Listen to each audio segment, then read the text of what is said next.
Hey guys, welcome back. In this video, we're fixing the TT yet again. This time, it's the rear suspension.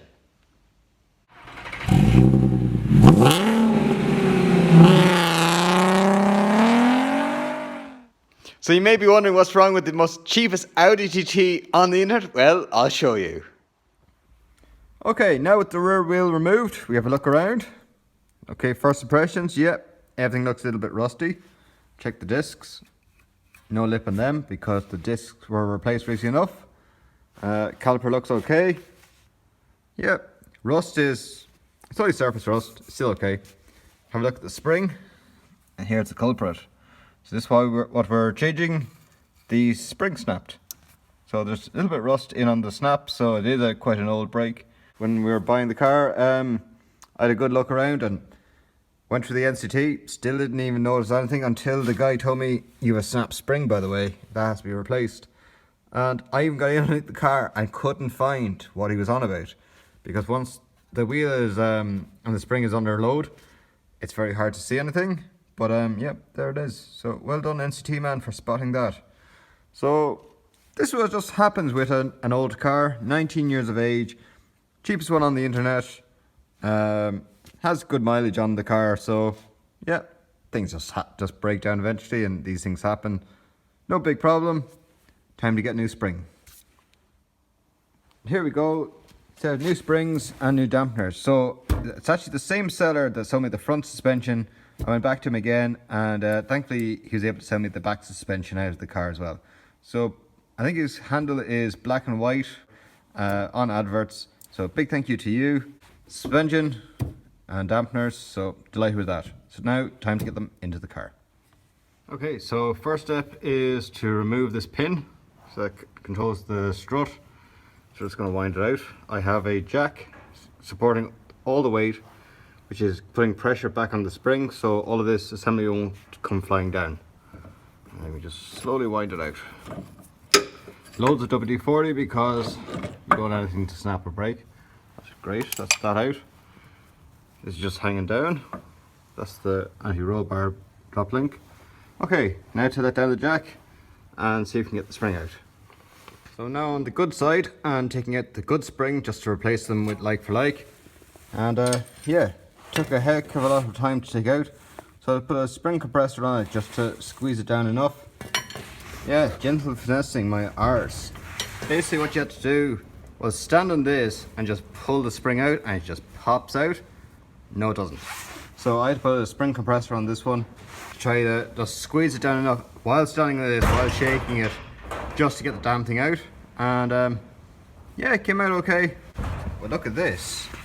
So this is the other side that he told me was fine, and it's broken. And check this out.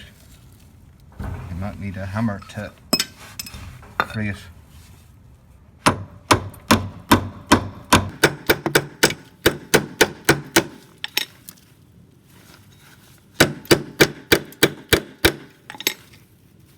Yeah, it took ages to get out, and to my surprise, I have a broken spring. But just well, I ordered both sides. All the last ring does, anyway, it just locates it. It doesn't do anything special. But yeah, so that's a broken spring on this side, one broken on the front, and one broken on the far side as well. So this one wasn't spotted by the NCT man, but just well, I'm replacing it anyway. It's mad. Okay, I didn't film it, but rather sketchily with a very long bar and spring compressors, I managed just about get the spring back in. I don't know why it's so hard or so difficult to get back in. I saw one guy on the internet literally just stood on it and was able to pull the spring out. This is a 2002 Audi TT, which is like a first generation, and I think he had the second generation because my dampener goes off this way, where his one I think went straight up. Again, he had the small spring, and I think there's actually a third generation that you get a bigger spring, but and the dampener goes straight up. So this is like the very first generation. Alright, spring's back in, which I'm delighted with. So now to release the spring compressors and sort out the dampener. Okay, now to get rid of the gas strut. So really awkwardly, there's a nut in there. It's a 16. I've just had run doing it. So I'm going to rig that out. That's the old one. And this is the new one. So they're exactly the same. Or they should be anyway. Yep. Okay, now time to get the silver one, or the new strut, back into the car. Okay, it's just only a matter of bolting up the strut, getting the spring and everything back in, doing up a few nuts and bolts, putting all the little self-tappers back in, and that's one side done. Now to move to the other side. Okay, let's have a look at the spring I just took out. So that's it there. You can see it's snapped at the top and also snapped at the bottom. And there's the two rings. So the green goes to the top, that's snapped off there. And again, this one here, same as the far side, snapped at the bottom. Okay, time to get the new spring installed back in there. Okay, so that's it now back in. So again, I have the big long bar pushing it down, and just about popped it in. Now to release the spring clamp and see how it goes. So again, at the very top, where you can't see, where has it gone? I think it must be around the far side, but there's a little green stripe, and the green stripe goes to the top.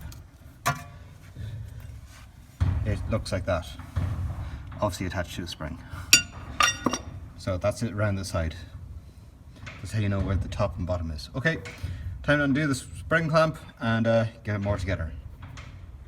Great guys, so that's now this side all buttoned up.